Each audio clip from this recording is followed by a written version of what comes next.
Yeah, Um, sounds good. all right, well, my first question was what made you want to start making YouTube videos? Oh, um, really, I didn't think about it as anything that was going to go anywhere. I was really bored during COVID. This was actually, was it even before COVID started? No, I think it was 2020 when I started. No, it was 2019, so it was just before COVID started.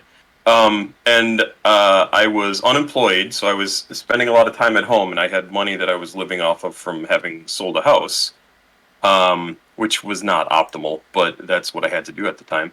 And I was bored, and I had to fill some time. So I said, you know what? I want to go back and listen to some old hip hop and rap and stuff like that because music that has just taken over in terms of popularity.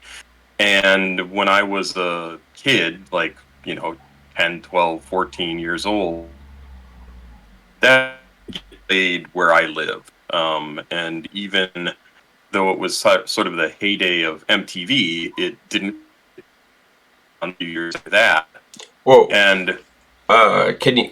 I'm sorry. Can you say that one more time? You kind of had a little freeze. oh, sure.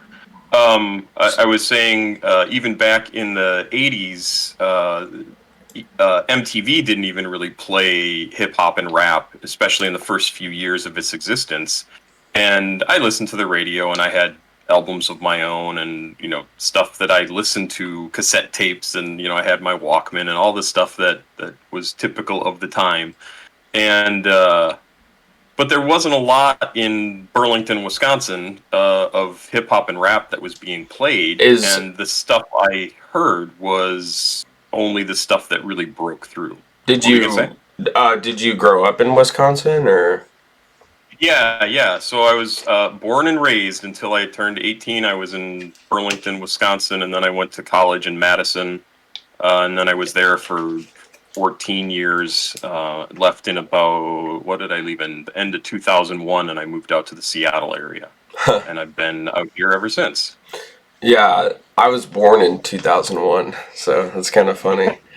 Um, so then, before I guess, did you grow up on a different genre? Like, what's the type of music that you listened to as a kid?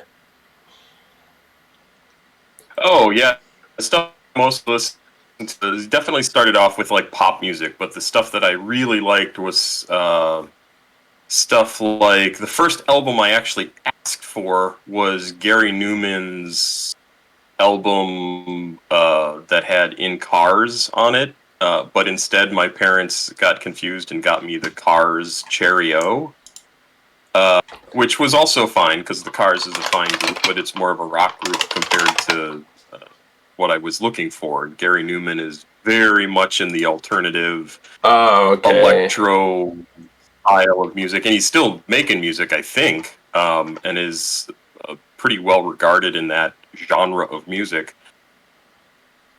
David Bowie, I really liked. The Beach Boys, I really liked. That was definitely my parents' influence.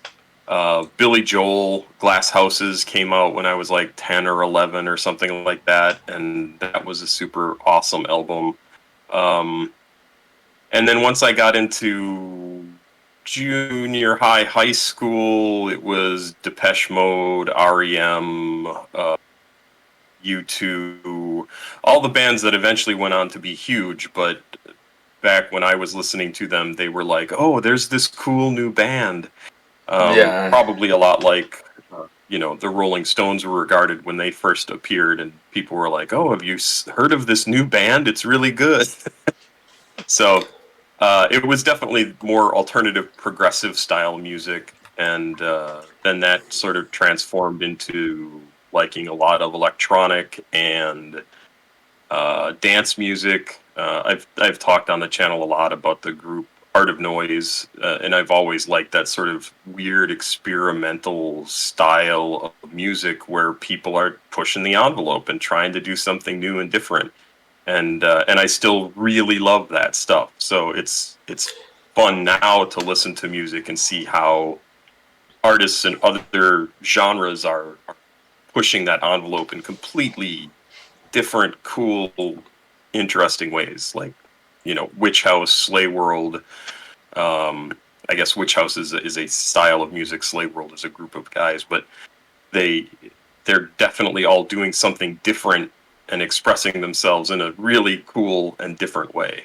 Yeah, for sure. Like, whenever you say electronic, I sort of think about like when I was younger, I kind of grew up in like the 2011, 2012, like in that time, I started getting into like Skrillex and like that sort of like Oh dubstep. yeah, Have you ever listened to that kind yep. of?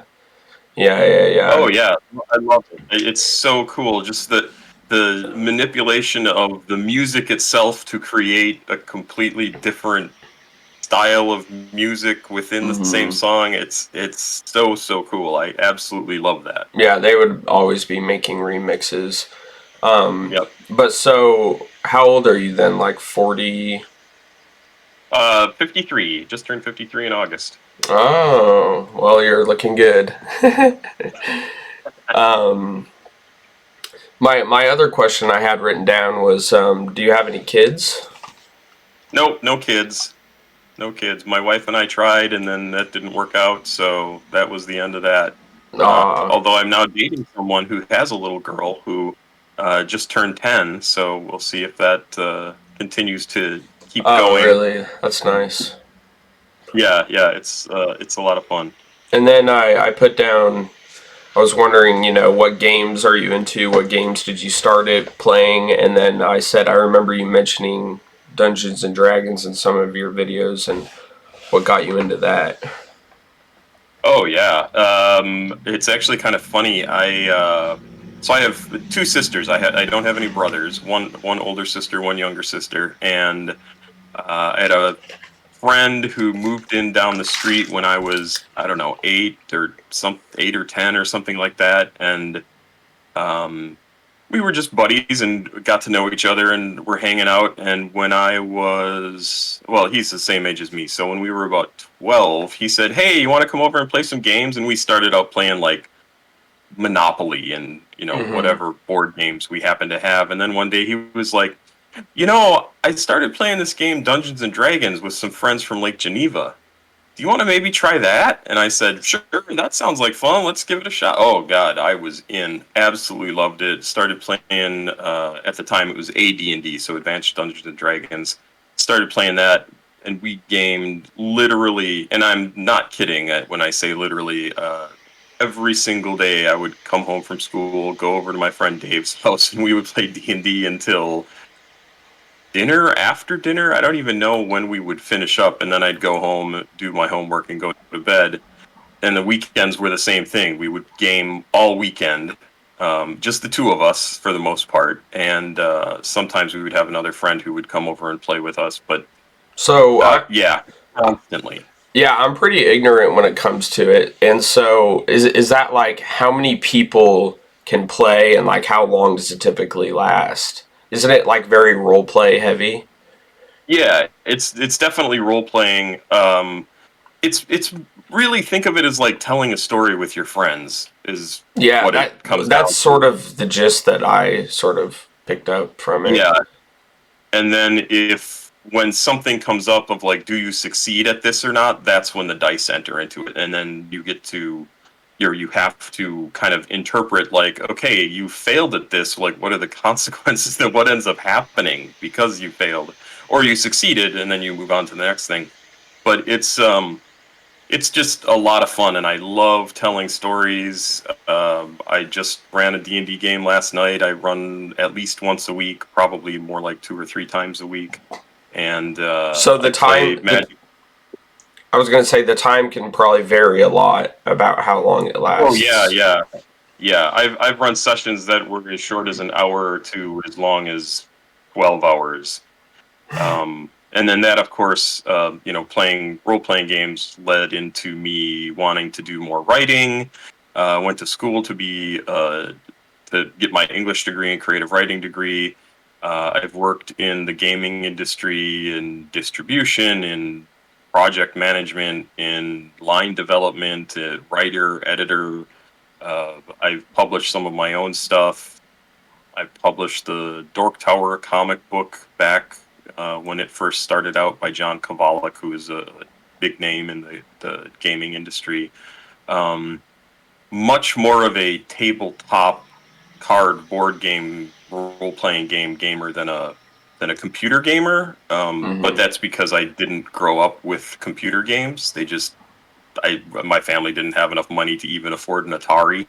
Yeah. Um, and we did eventually get one, but I was way too into D&D to care about Atari at that point.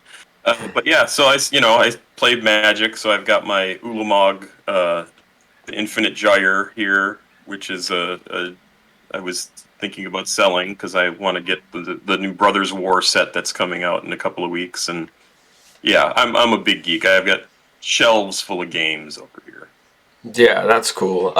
There was one point in my life, I don't remember how old I was, where I was introduced to the Magic the Gathering, and I remember I think I wanted to get into it, but like my Christian mom at the time thought it was too inappropriate for me, and I didn't really understand that, I guess. But Oh, I was really into Pokemon. I don't think I ever played it correctly, but I that's not unusual. I enjoyed it for sure. Yeah, that's not unusual. And I also had people who even actually to this day will comment to my mom, "Is John still involved in that demonic Dungeons and Dragons game?" And Oh, yeah, they're of course seriously malinformed Christians who never bothered to learn anything outside of yeah, that's their funny. beliefs. So yeah, it's I have to laugh at it because it's so not a demonic game. I mean, if D&D is demonic, then so is any book that's ever been printed. So Yeah, or like Star Wars or Harry Potter or. yeah, exactly. It's storytelling and that's it. Oh, excuse me. Yeah, I remember like hearing about. See, I was either not alive or too young at the time, but I guess there was a big like satanic panic, sort of moral crises in that sort of time. Yeah, yeah, and absolutely. That was definitely back in the '80s with the disappearance of oh God, what was his name? Egbert? I forget what his name was, but some guy had gone missing, and um, they blamed it on D&D, and then of course because it got blamed on D&D, that became the truth of the matter.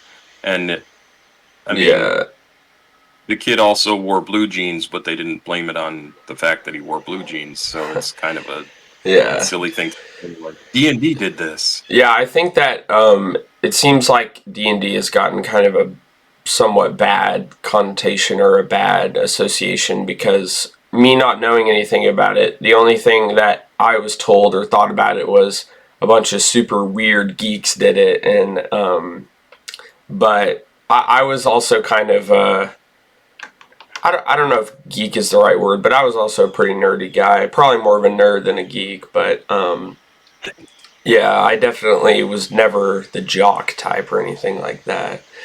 Right, Um, right. my next question was,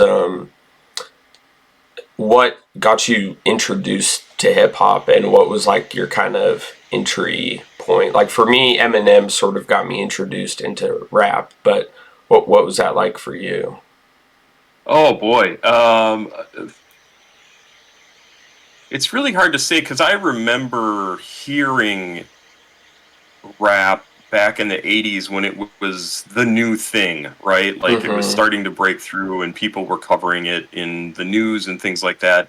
But I remember hearing and absolutely loving tracks like Grandmaster Flash and the Furious Fives, The Message, Mm-hmm.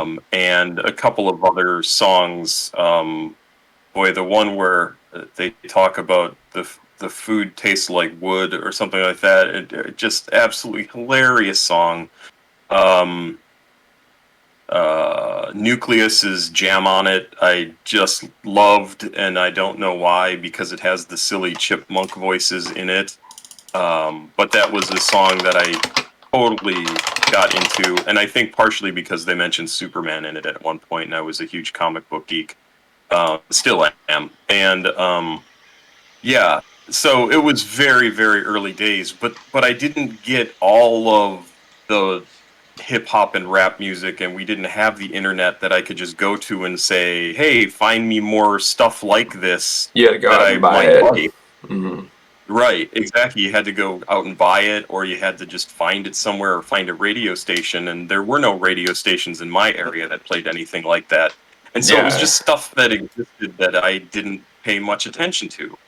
And then got into college, and everybody was listening to hip hop and rap. I mean, I remember hearing Eric B. and Rakim. I remember hearing uh, just everybody you could think. A Two Live Crew had, you know, a huge breakout hit. NWA, like all these classic groups. And at the time, I was like, oh, that stuff all sounds really pretty aggressive and not my style of music. Yeah. But there were still things that I listened to or that I heard and was like, that sounds really, really cool. And so that's actually why I started the my reaction channel. Is I wanted to go back and listen to all that old stuff from the 80s and 90s that I maybe had a tiny bit of exposure to, but never really got to hear on my own. And it people seem to enjoy it, and they especially seem to like when I listen to the new stuff. Yeah. Because That's kind of I had what started the direction channel has to gone listen to in. the new stuff. Yeah, yeah, and it's fun. I have a blast with it, and man, I have downloaded a ton of music because of it, and I love it.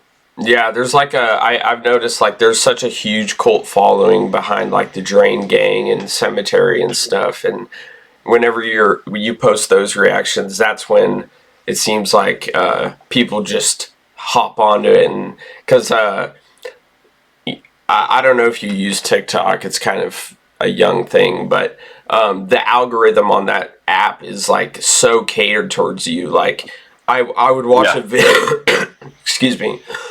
I would watch one of your videos on YouTube, and then I open up my TikTok, and then some Blade or Cemetery fan has clipped your YouTube video, and it's like, this guy knows what's up. It's so funny. Yeah.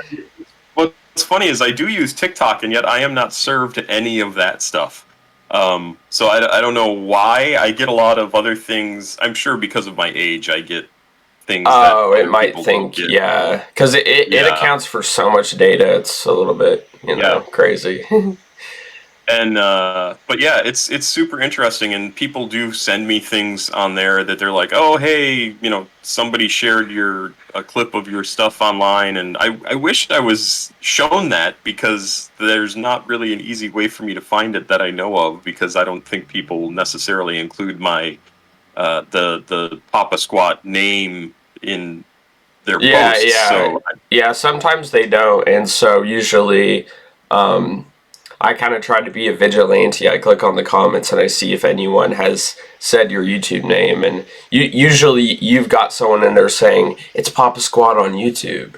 yeah. No, that's awesome. I mean, I love to see that, and it totally unexpected, because I started it really just because I had seen a couple of young African American. I don't know if it was a couple or if they were brother and sister or friends or whatever, but they were reacting to like Queen and Bohemian Rhapsody, that sort of stuff. And I said, oh, you know, it would be kind of fun to like listen to old rap and hip hop, the stuff that I never really got to hear, and Yeah. do reactions to that. And apparently, I had a good idea based on somebody else's good idea.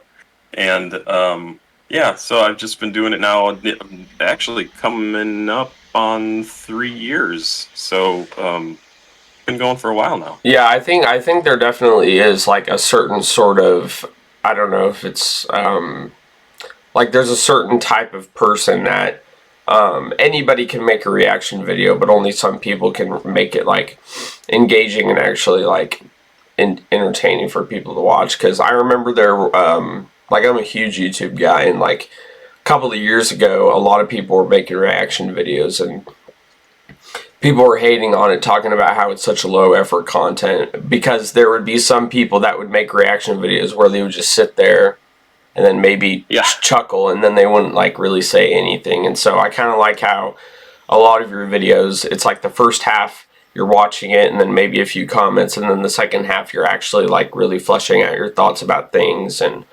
Yep. Yep. it makes it a lot, you know. So I Yeah, think and it's people it's are funny actually because, coming to your channel for you.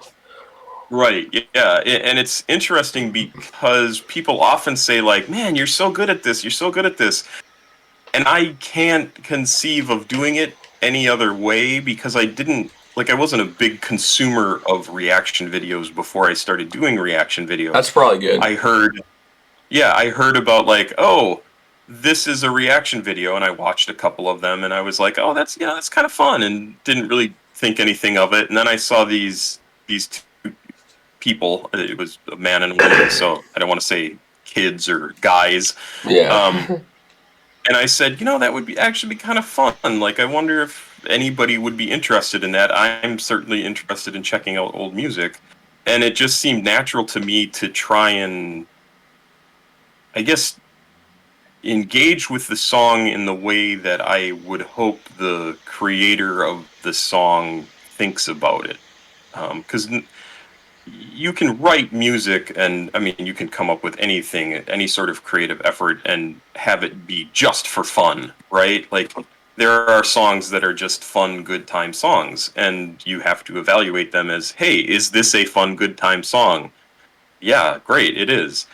But then there's music like, well, I just did a song last night from RX Poppy, and you cannot engage with that as, hey, this is just good time fun music, when he's Hmm. talking about how his mom kicked him out of the house and chose a new boyfriend over him, and he had to go through his grandma dying of cancer, and like all this stuff that just is so incredibly heavy and real and raw, and you can't look at it and go, oh, this isn't a fun song, so I don't like it. Like, you'd have to meet the artist where they're coming from, and that's just Hmm. how I try to engage with all the music. Yeah, yeah, like that. That kind of reminds me of two things. One is that sometimes I will see videos on social media where it's like a rap song with a really like bumping beat or whatever you want to say, like a really nice instrumental, but then the lyrics are about something like really sad, and so it's like so and so rapping about all these things, but then it's like me, and then he's like just like going like that, and it's kind of funny. Yep. But that also reminded me of when you said RX Poppy. I think that's how I actually found you out, was through the 12 Stout Street reaction video. Oh, Was that yeah, like your first video to like sort of take off, or like? oh yeah, absolutely. That is by far the video that I have with the most views. In fact, which honestly kind of surprised me quite a bit because, yeah, oh Christ, yeah, it has 95,000 views on its own, and the next one down from that is a BTS video, and that only has 22,000. Yeah, yeah. I think it's interesting because BTS also has quite the cult following, and I don't really think that like the RX Poppy and the Drain Gang and all the other people, I don't really know if that bleeds into the BTS fandom. I think the BTS fandom is just like really strong on its own, but I could be wrong. There could be people Yeah, that I'm sure there are people that cross over between everything that I listen to, but yeah, BTS is a completely different feel than RX Poppy, like completely yeah, different. yeah, for sure. Although that said, they do still talk about things that lots of people identify with. It's just from different backgrounds. So it's interesting to me in that regard because they're everybody involved there relatively young-ish. I think they're all in their 20s. Maybe some of the members of BTS are actually in their 30s now. And Well, they they're sure look talking about, young.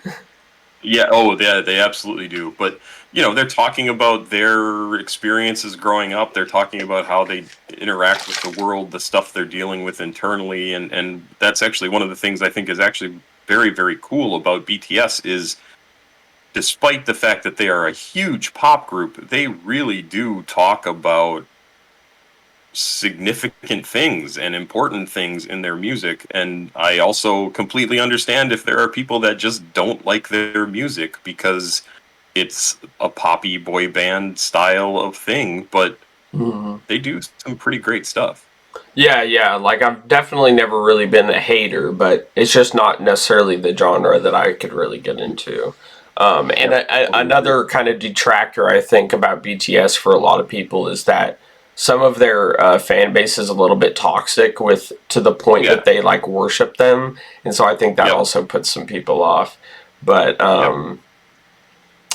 that made me think about, would you say that you have like a certain artist that like you have enjoyed the most that you have learned through your channel? Like, would you say that you listen to more, like, I don't know, I'm just thinking of the ones that I like Yabu Jin or Blade or Playboy Cardi or Cemetery. Like, do you have a certain one that you Yeah. like more than? I I think the few that really stand out to me, oh, Yabujin, I think is really super interesting, but I don't necessarily know that the music itself is my favorite. I do really like Blade. Uh, Rich Brian, oh, the Sailor album was absolutely incredible. So was Amen, for that matter. Love his stuff. Cemetery and Buckshot, I think, are amazing. I'm trying to think. Uh, so yeah, there is a ton of music that I have added to my collection from the channel. Let's see, I downloaded some Little Narnia. Oh, Fat C is fantastic. JPEG Mafia, I've been getting a really big kick out of. He just does Mm, some great stuff.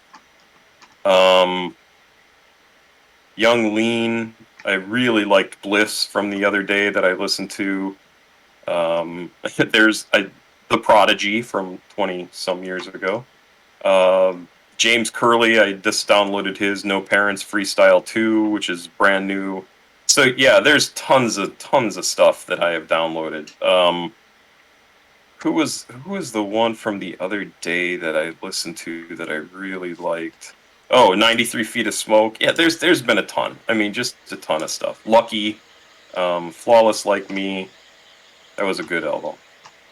Chief yeah, Keef, yeah. Sewer Person was great. Really love Sewer Person.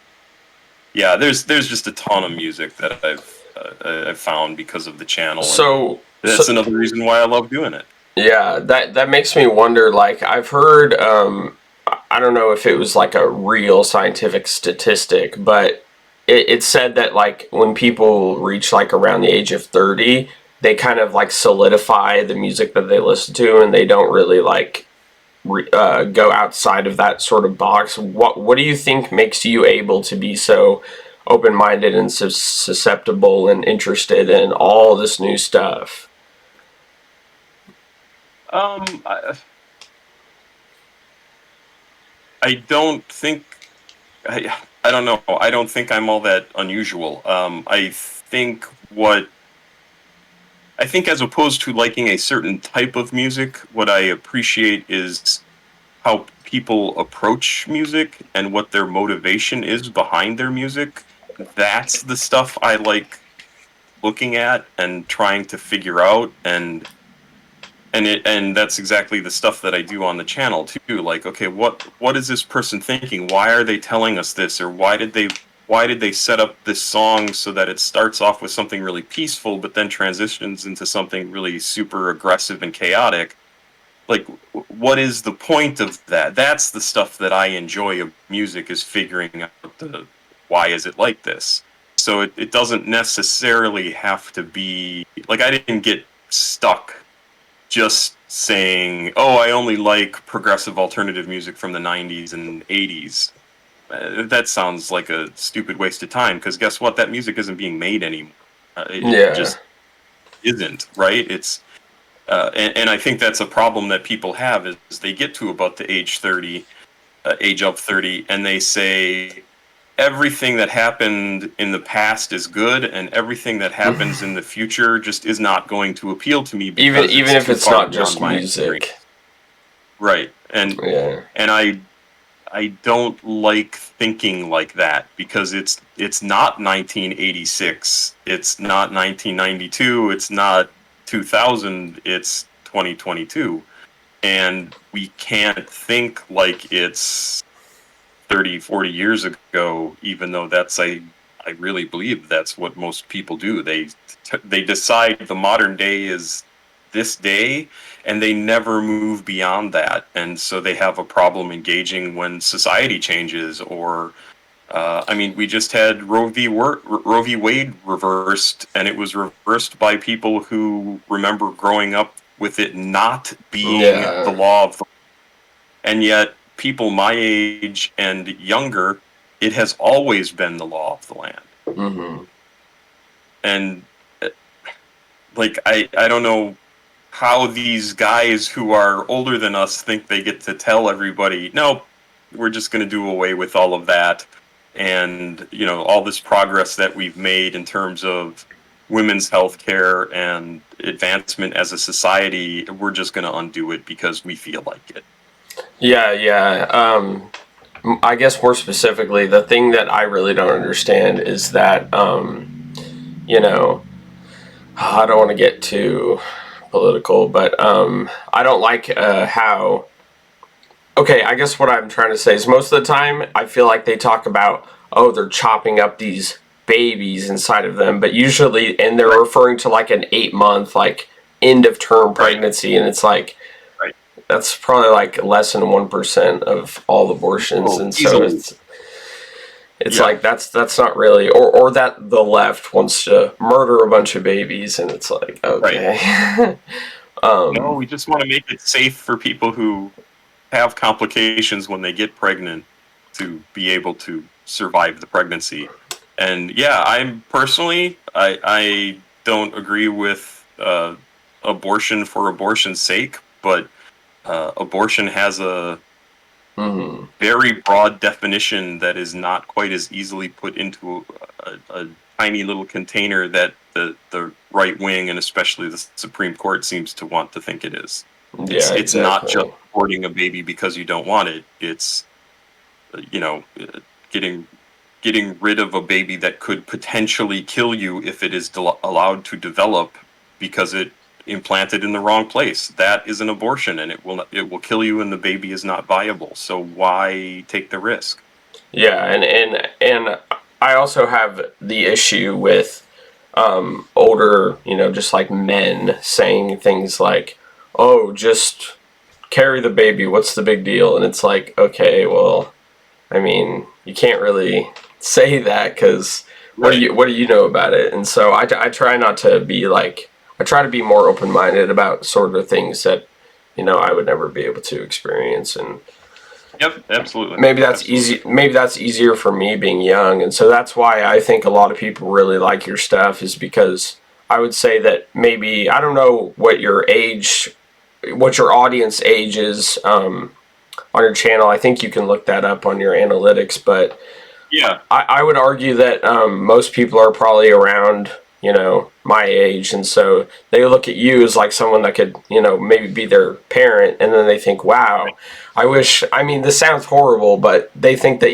maybe, oh, I wish my parents were this open minded about this sort of thing, and Well, and I think that is both a fair and unfair thing to say about anybody's parents, but one of the things that I've sort of realized over the years is I never had kids, so I never had to spend all my time, effort, work time, social time, um, consuming media time, sort of hijacked by little kids that I had to take care of, and well, they were absorbing the messages from all of those things and understanding that, oh, hey, people should be able to live the life they want to live. People should be good to each other. People should, like all these lessons.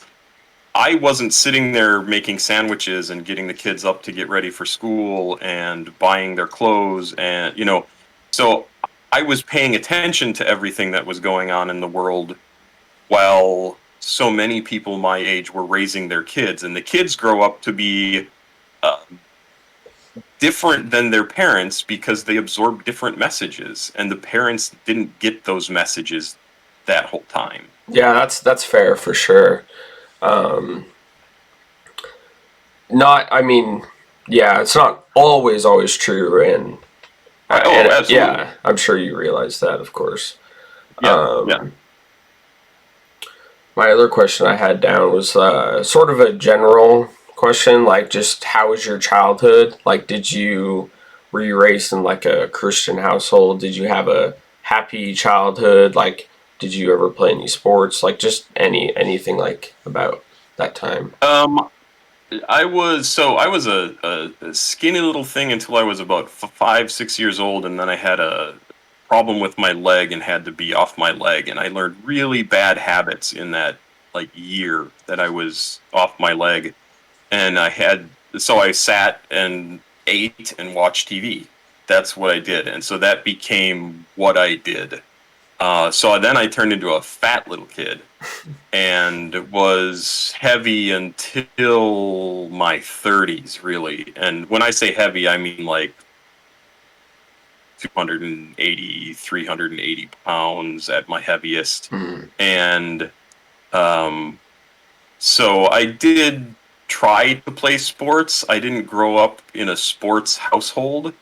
My dad was a German immigrant, and he oh, could not have cared less about any American sport.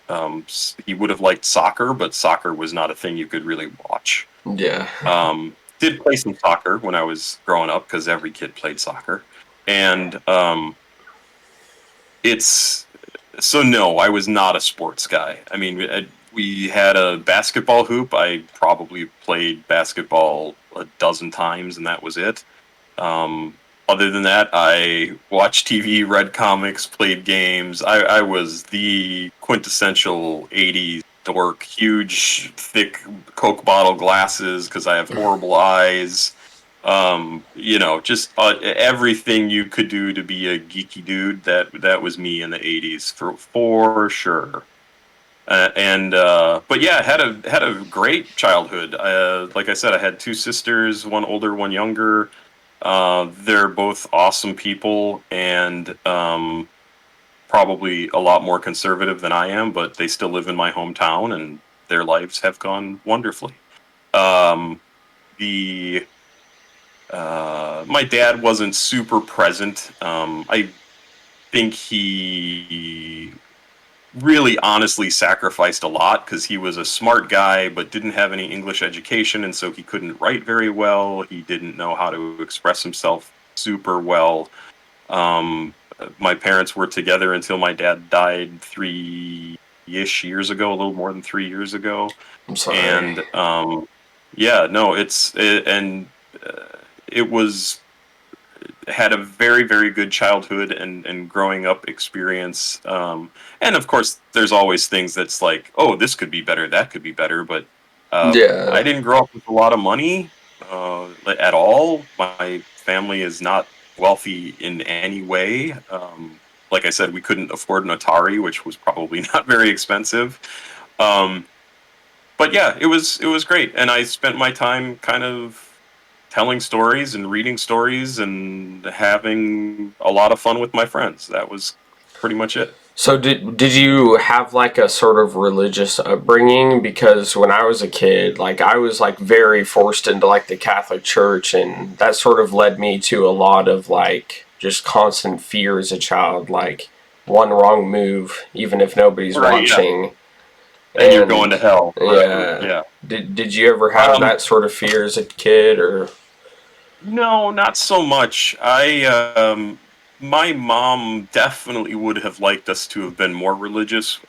She was, and I was a member of the Methodist Church, so still Mm. a Christian church, but not Catholic. Um, the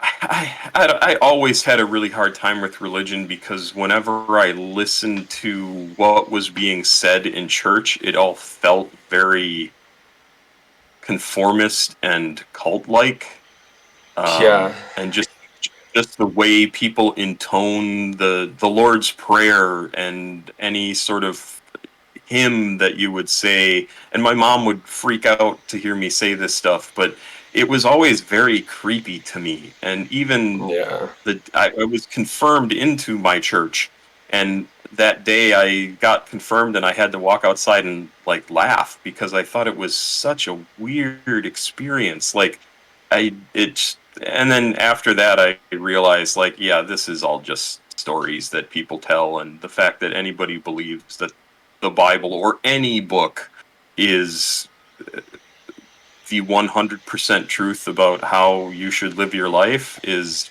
an absolutely insane thing to think.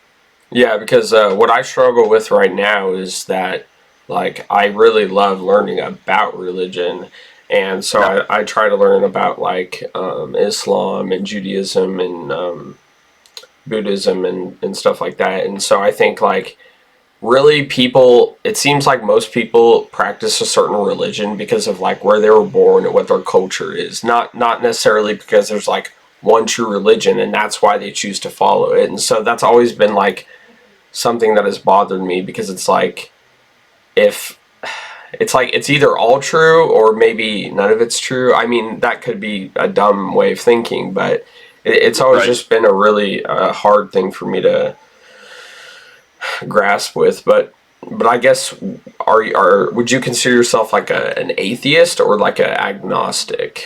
Because like I'm sort of in an Um, agnostic state where you know. yeah, I would probably, I would absolutely label myself as an atheist. I think I went through my agnostic phase, and I think it just doesn't make sense. I mean, I understand the not knowing, but if you don't know something, then you try to prove that it's real. And if it could be proved, it would have been proven by now. And the Bible is not proof, it's a book of stories, and that a bunch of people wrote down and have edited and re-edited over and translated and retranslated over thousands of Yeah, years. yeah, So that's another yeah, issue. but yeah, I mean, like, you've probably heard a bunch of people who are atheists talk about, like, I don't believe in many different gods: Thor, Odin, Zeus, Hmm. Amanoptera, whoever else you might come up with. Uh, all I've done is gone between one and three steps further and say, yeah, God, Jesus, and the Holy Ghost are also not divine beings. They're just stories that have been told, and people believe in it like they believe in Santa Claus when they're younger. Yeah, yeah, that's definitely how I was. I think the reason why, because I probably used to be more actually atheist when I was younger than I am now.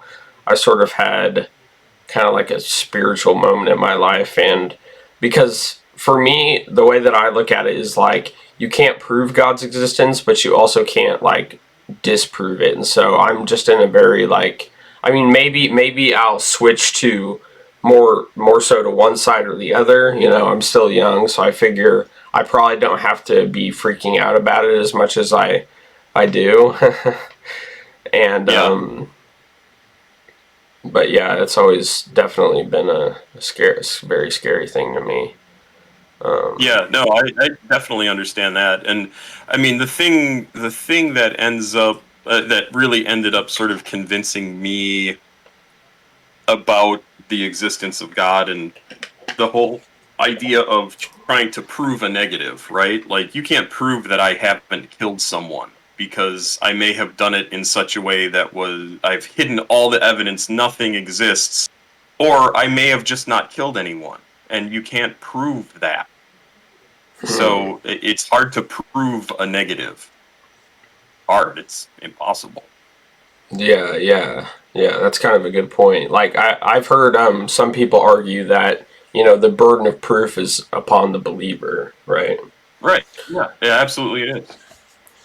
Um, I don't know how much longer you want to go, but I had one more question written down, and Sure. I don't know if you remember perfectly, but I was the one that recommended the Mr. Girl songs, Oh yeah. and I really liked watching your reaction, and he's a very, very strange character, and I was pretty, happy to see the way you reacted. I saw some people in the comments that, just thought like, whoever recommended this is crazy, and that makes perfect sense because I remember, this probably doesn't matter, but I just think it's crazy when I first found out about him. It was from that "I Can Fantasize whatever I want" song, and then Yeah. Yeah. whenever I went to watch his YouTube videos, there was this one video series he had, and I clicked on it, and then I started watching the beginning of it, and then I'm like, hold up, wait a minute. I remember like 8 months prior, that same video had like was on my YouTube recommended, and I clicked on it, and I was like, it was like him talking to his girlfriend, and I'm like, okay, what is going on? Like I had no context, and I was just so confused. I don't even know why I clicked on it, and it was just sort of like a really strange moment, and for me to now find out about it later. But he has Right. some really interesting political. I mean, not anymore because his YouTube channels got taken down because of there are these crazy alt-right people that like took his channel, like mass reported it. But that's a whole thing. Right. Because what I really like about his videos is that basically every like political pundit these days is kind of just like a shill for the left or a shill for the right, and it's really exhausting because they'll say all the same things, and it's just like, okay, is that like what you really think, or are you just trying to skim off of some people? Right. And it's really hard for me because like I probably consider myself centrist, probably center left, depending on where. Like in Kansas, I'm definitely center left, but in like Right. California or something, somebody may consider me center right. Yep. But he would have like very complicated views on a lot of this political stuff, and when you actually watch his videos where he's being serious, he's like very pretty much against the sort of stuff that he says in his songs. It's kind of like a Eminem Slim Shady persona thing. Yep. I can see that. And so I think a lot of people, like, he's a little bit careless, I think, about some of the way he says things. And, I think he sort of likes that because, sort of like you said in the videos, I think he does kind of like the controversy in a way because it does sort of get him attention. But at the same time, it's negatively impacted him to now his channels got taken down. But Yeah, and I know almost nothing about him. Like literally, the stuff that I've read about him on the channel when I reacted to the videos is all I know. But I can tell just from even that little bit that he is definitely somebody who has put a lot of thought behind these things, and what he doesn't like. This is my opinion. What he doesn't seem to like is people who haven't put thought behind what they actually believe. And it strikes me that whatever conclusion he's come to, he has at least thought about everything. And when he puts something out, he's sort of wanting to provoke a response because he wants to see the idiots who don't understand what he's saying, and he will just make fun of those people because maybe it makes him feel superior. Maybe it's his attempt to get people to think about things. Because the song you mentioned, "I Can Fantasize About Whatever I Want," is 100% correct. I mean, that is true. You can fantasize Mm-hmm. about anything you want, and no one else can ever know because it's all in your head. The problem really is when you act on those fantasies. And Yeah. that is also the point of that song, because he's saying, I am fantasizing about this. That doesn't mean I'm ever going to do it. It doesn't mean I want to do it. It just means I am going through a thought exercise of fantasizing about something that other people might think is incredibly wrong and inappropriate. And he's not saying he does that, but he could do it if he wanted to. Yeah, like I don't know if you've ever had these conversations with people, but it reminds me of how I only heard about the term intrusive thoughts recently, but it's like you'll just be having a normal day, thinking normal things, and then you'll see something or whatever, like sometimes it's really twisted. Like you're having a conversation with a family member, and then you think about, like I could just kill this person right now. And I Yeah, know, yeah, like that's a horrible thing to say, but I mean, I don't know. I sometimes just sick things just go into your head whether you like it or not, and that's why I guess it's called intrusive thoughts, is because you're not necessarily like you don't actually want to do anything like that. It just is in your right, head for some reason. right, exactly. It's yeah, entirely. And there are, I don't know, there are a lot of people who seem to think that if you think anything, you mean that. And that's not true. We have people who write books and plays and poems who write about all sorts of sick, twisted shit all the time. And Hmm. they don't want to do that stuff. It's in order to tell a story, or in order to walk through the process of putting yourself in a certain person's position of, like, if I were going to do this, or if someone were going to do this, how would they go about doing it? That's just, it's fantasy, it's not reality, Yeah, and that people need to learn that. that reminds me perfectly of how there's a lot of rappers that will rap about, violent things or criminal activity, and a lot of rappers get a lot of charges, and sometimes their rap lyrics are used against them in court. And I heard someone arguing, especially because of the whole Young Thug case, is I guess what I'm thinking of right now. I don't know if you know Young Thug, but Hmm. they were talking about how, why is it fair that rappers get their rap lyrics used against them in court, but people that make movies about a lot worse things, nobody Yeah, nobody comes after them. And right. I think I do genuinely think that part of it probably is racism, but I don't know if you could prove that. You know what I mean? Yeah, I don't think you could necessarily prove that, but I think calling it that is probably pretty accurate, because it basically is taking the whole idea of, like, the black person being dangerous and applying it to their music, and that's not true. I mean, Yeah, and I mean, you brought up Eminem and sort of the stuff he does under the Slim Shady name. That's just him getting that stuff out of his system to hmm, not continue to have those thoughts, because once you get it out of your system, it just stops being important. Like, yep, I've gotten that out of myself. I don't have to think about it anymore. And I think that's an important part that any sort of art plays. I mean, there's violent paintings. There's, yeah.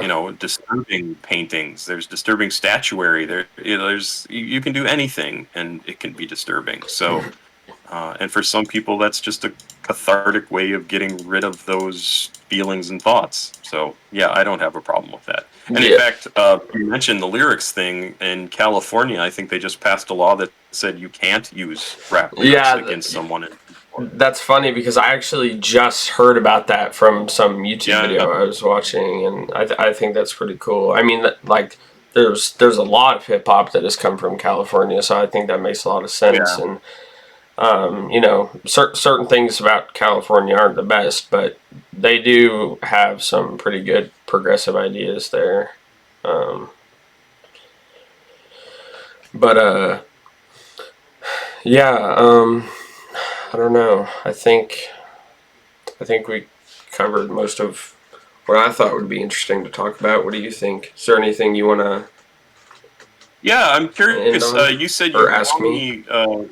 yeah, you found me with the 12 Stout Street, and then Yeah. like what other stuff have you particularly liked on the channel? Not that I assume you've watched all of my Yeah, thousand some yeah. videos. Yeah, I usually don't watch every single one. Usually, I mainly focus on the songs that I've heard before, Mm, because I am probably even more closed minded than you when it comes to music. Sometimes I sort of I get this like tunnel vision when I'm interested in something, and like I obsess over it, and so it's really hard to like kind of pull me out of the molasses of like being yeah, obsessed with a certain thing. Like I'll watch a YouTube video or listen to a song of something that I really like, and then it's like that topic or that artist like for yeah, and then it's hard to kind of pull me out of that. And I do that too. but I'm really glad that I discovered like the artists like Blade and Cemetery, because they kind of got me out of just like listening to the same like future sort of Atlanta trap sort of music that I Yep. was listening to a lot, mostly because that's what my friends were into. And so it's actually interesting because I actually heard about the 12 Stout Street reaction initially from TikTok and not YouTube. Oh, I looked up, I saw it, and I was so interested. I either looked up, 12 Stout Street reaction, or they had said I'm pretty sure they actually had said your YouTube, and then I searched the name up, and and then I think from there I maybe had saw that you had either like a Lil Peep or a Blade, probably a Blade reaction. I think you probably did before any Lil Peep stuff, because I used to be a huge Lil Peep fan before I even knew who Blade was. And yeah. yeah, Yeah, and I don't. I think I even did a track that was both of them on it. Oh, I don't know. I don't think Blade and Lil Peep had ever Oh, I interacted with must be each thinking. other, Okay. which is a shame because Lil Peep died in 2017, and Oh yeah, that makes sense. And I'm thinking of somebody else then. yeah. Oh yeah, Absolute in Doubt. I absolutely loved. That was just a great song. Oh Oh, man. and Live Forever. Yeah. No, his stuff is fantastic. That's the other problem is I listen to all this music and I listen to it on the channel once and I see the name and then I don't necessarily pay attention when it comes up on my phone, and so I just go, "Oh yeah, I like this song," and I don't remember who it's by and I don't Hmm. remember necessarily what the name is, but yeah, there is just some great music that I've found Yeah. because Whenever I first watched your Absolute in Doubt reaction, I was like, man, I was honestly, that was the only video I ever watched by you where I like got emotional, because I had also really related to that song a lot myself, and you said your little story, and I'm like, damn, it's like it can touch the heart of some kid that's had like his one love, and some person that's been through so much more, and it's just like, yeah, that one made me pretty sad, and I felt like it sort of developed a more of a parasocial relationship or whatever you want to call yeah, it. Like yeah. I could see more of you, I guess. Yep. And I Yep. and I thought that was really nice. But yeah, I Yeah, and really.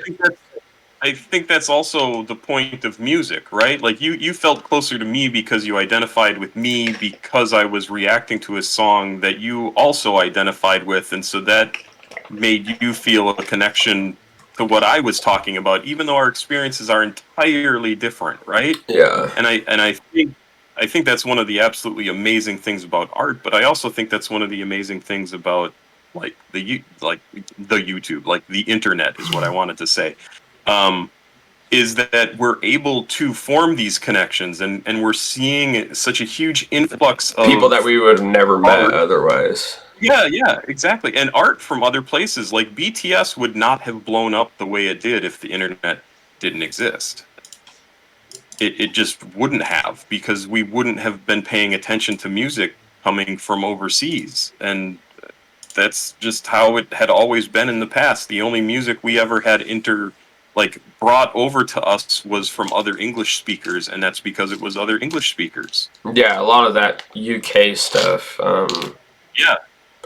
But anyways, the other thing I was gonna say about that is I mostly Blade, Cemetery, Yabujin, some couple other stuff.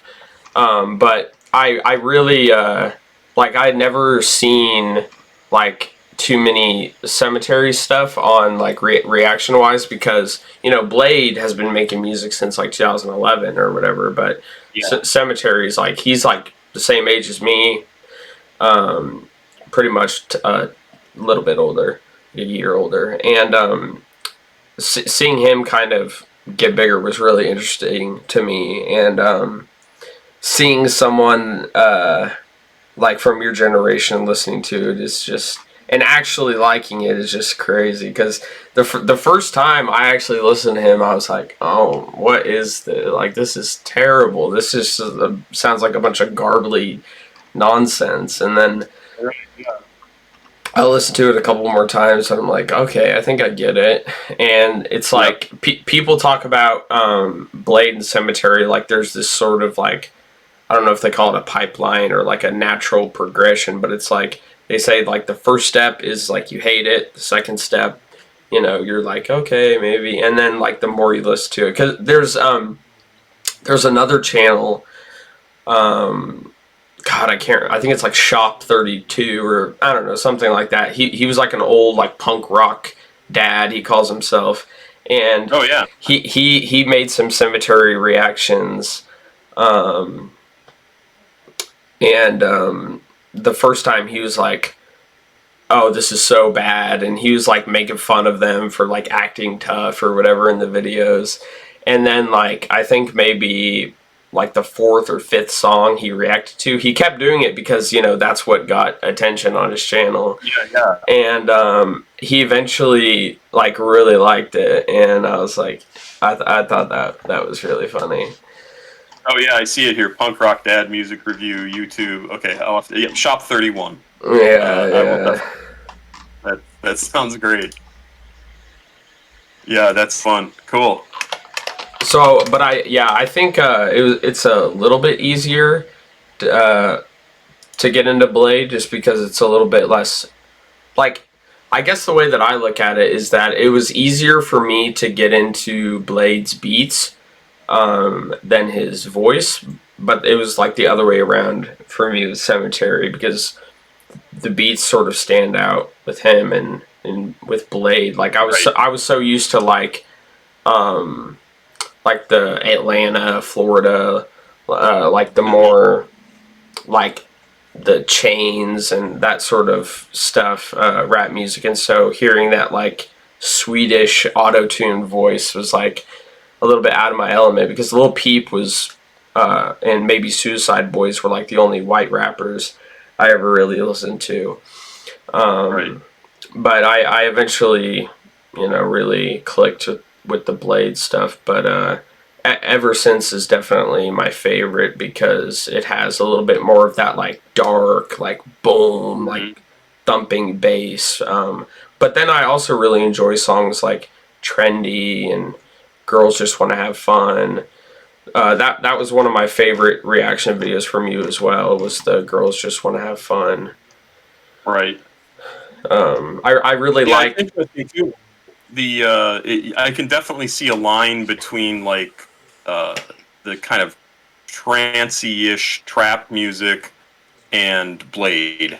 Like, I absolutely see a connection there, but Blade kind of turns it up to 11 in terms of the sort of lighter side of it, in terms of like the way the music sounds, and then of course his auto-tune voice just amps that up even more. But it's so cool to see how all this stuff sort of interconnects, and that's what another thing that I've really enjoyed about all of the music I've listened to is finding those connections. Yeah, a couple of other things I wanted to say is that, like, I think, I don't know if you've heard Amygdala by Blade, and yeah, that could be a cool one to check out. It actually has a music video. It's like the thing in your throat, your amygdala or something, Yep. something like that.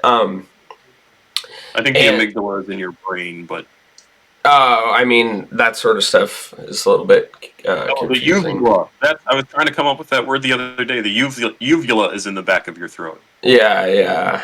Maybe I was thinking of like I'm not even gonna make myself look Yeah, dumb, but that's all right. yeah.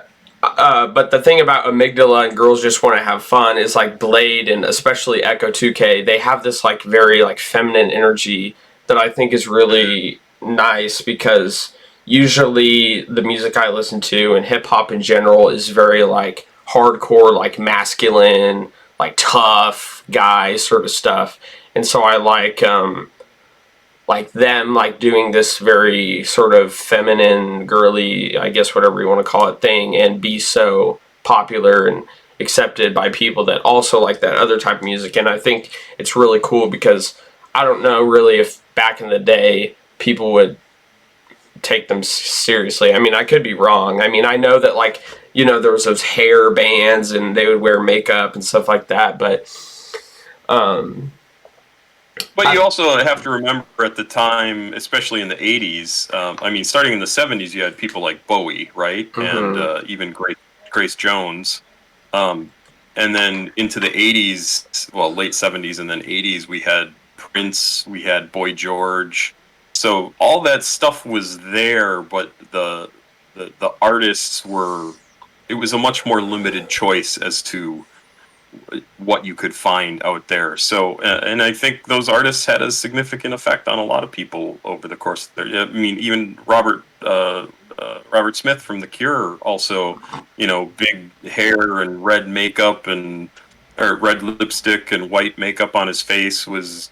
I mean, that was in its own way a weird sort of feminine, punky, emo sort of look to him. So Yeah, yeah, I guess there was a lot of that even back then. yeah, I guess maybe more specifically in the sort of like hip hop extended hip hop Yeah. genres, it's a lot more new, I guess, in that sense. Yep. But Yep. the other thing that I find really interesting is that I feel like in terms of hip hop, that's such a broad thing nowadays. Like Blade and Cemetery couldn't really be any more different, but their fans overlap so heavily. Yeah. It's really interesting. There's sort of a running joke in the sort of Cemetery fan base that he had done an Instagram live stream and somebody had commented something about what do you think about Drain Gang, and like he got super pissed off about it for some reason.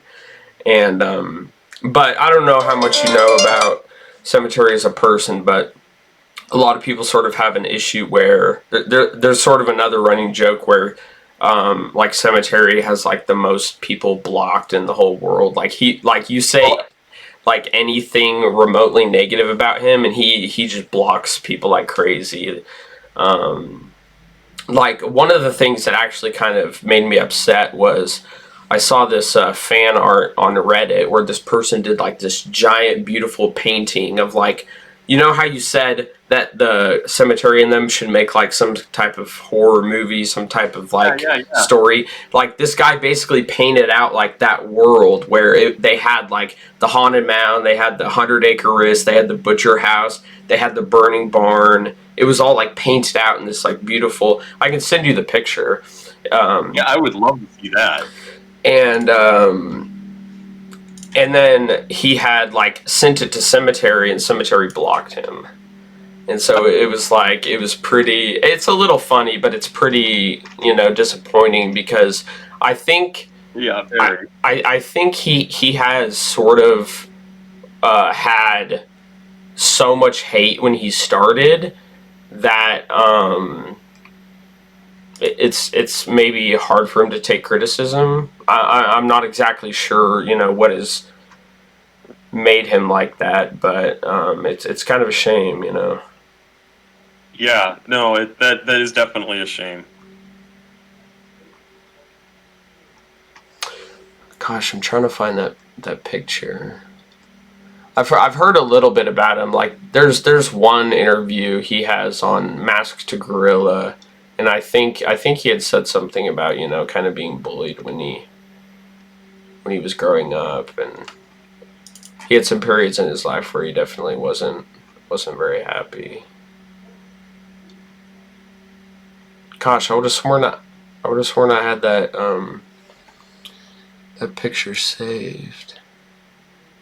Yeah, well, if you find it, just send it over. You've got my contact info. I would love to see it, though. I might try to search for it too. So, but yeah, I mean, that doesn't surprise me. And I've said before on the channel, like you don't stop being yourself just because you become successful.